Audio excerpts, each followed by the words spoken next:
কিছুদিন আগেও চাঁপাইনবাবগঞ্জের ভোলাহাট উপজেলার মুসুরিভুজা বটতলা গ্রামটি ছিল কোলাহল মুখর, কিন্তু গত ১৯ জুনের একটি সহিংস ঘটনা সব বদলে দিয়েছে। পূর্ব শত্রুতার জেরে দুই পক্ষের সংঘর্ষ, বাড়িঘরে হামলা, ভাঙচুর আর অগ্নিসংযোগে প্রাণ হারান ব্যবসায়ী আসাদুল হক।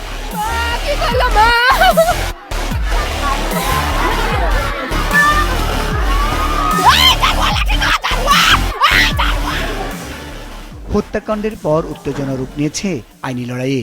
দুই পক্ষই পাল্টাপাল্টি মামলা করেছে, যেখানে ৭০ জনের নাম উল্লেখ সহ অজ্ঞাতনামা অনেককে আসামি করা হয়েছে। আর এরপর থেকেই গ্রাম জুড়ে ভর করেছে গ্রেপ্তার আতঙ্ক। পুলিশি অভিযানের ভয়ে ঘর ছেড়ে আত্মগোপনে গেছেন গ্রামের অধিকাংশ পুরুষ। আমরা সেদিন ঘটনাস্থলে কোনো উপস্থিত ছিলাম না।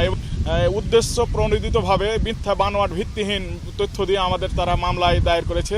আমি জিয়াউল হক, ২১ পদকপ্রাপ্ত সাদা মনের মানুষ। আমার স্ত্রী, আমার ছেলে ছাদের উপর থেকে দেখেছে, তবে ঘটনাস্থলে যায়নি। এই জন্য আরো আমার স্ত্রীকে, আমার ছেলেকে জড়িয়ে দিয়েছে। যাদের নাম আছে ধরেন যে তারাও থাকতে পারে না, যার নাই তারাও তো রাইতে থাকতে পারে না।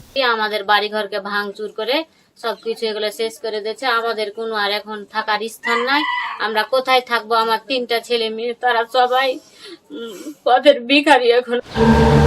তবে নির্দোষ মানুষকে আসামি করার অভিযোগ মানতে নারাজ নিহত আসাদুল হকের পরিবার। তাদের দাবি, তদন্ত করেই হামলায় সরাসরি জড়িতদের নাম মামলায় দেওয়া হয়েছে। অন্যদিকে প্রতিপক্ষের দাবি, তাদের পরিবারের উপরও হামলা হওয়ায় তারা পাল্টা হত্যা চেষ্টায় মামলা করতে বাধ্য হয়েছেন। দুই পক্ষই নিজেদের অবস্থানকে সঠিক দাবি করলেও মামলার তালিকায় থাকা অনেক নাম নিয়ে প্রশ্ন তুলেছেন স্থানীয়রা। আমরা মামলা করেছি, আমরা আশা করছি যে এটার একটা ন্যায্য বিচার পাবো। আমরা ওরা মামলা করেছে, আমি একটা পাল্টা মামলা করেছি। আমি ওদের যে লক্ষ্যটা আমাকে মেরেছে সে লক্ষ্যটা আমি মামলা করেছি। আমি বাজে লোকের একটা মামলা করিনি। সংঘর্ষ ও মামলার এই ক্ষত এখন দুই পরিবারের মধ্যে সীমাবদ্ধ নেই। প্রভাব পড়েছে পুরো গ্রামের অর্থনীতি ও স্বাভাবিক জীবনে। বন্ধ হওয়ার উপক্রম কৃষিকাজ ও ব্যবসা বাণিজ্য। স্থানীয় জনপ্রতিনিধিদের মতে প্রতিপক্ষকে ঘায়েল করার এই প্রতিযোগিতায় ভুগছে সাধারণ মানুষ। পুলিশ প্রশাসনকে আমাদের অনুরোধ, এটা সঠিকভাবে তদন্ত করে যেন নারীরা যেন যেখানে মামলাটা নাই বা তারা অপরাধ নয়, তারাও যেন অব্যাহতি পায়। এই ঘটনার পর এই কৃষি কাজের মানুষের অনেক ক্ষতি হচ্ছে। মানুষ এলাকায় নেই, মানুষের গরিব মানুষ, খেটে খাওয়া মানুষ ব্যবসা বাণিজ্য করতে পারছেন না। এই এলাকায় একটাও লোক নেই, জীবনযাত্রায় ব্যাহত হচ্ছে।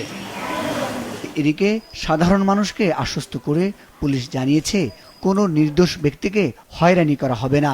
যথাযথ তদন্তের মাধ্যমেই কেবল প্রকৃত অপরাধীদের আইনের আওতায় আনা হবে। আমাদের তদন্তকারী কর্মকর্তা যারা আছে তারা দক্ষ, তারা বিষয়টি গভীরভাবে তদন্ত করছেন এবং যারা দোষী হবে তাদের বিরুদ্ধে চার্জশিট প্রদান করা হবে এবং যারা নির্দোষ তাদেরকে অব্যাহতি প্রদান করা হবে। স্থানীয়রা বলছেন, একটি হত্যাকাণ্ডের রেশ ধরে চলা মামলার জালে এখন অবরুদ্ধ পুরো একটি জনপদ।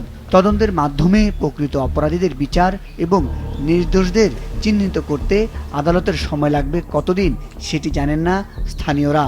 তবে ততদিন পর্যন্ত আতঙ্ক কাটিয়ে প্রশাসনের সহযোগিতা চেয়েছেন চাঁপাইনবাবগঞ্জের ভোলাহাটের মুসুরিভুজা বটতলার সাধারণ মানুষ।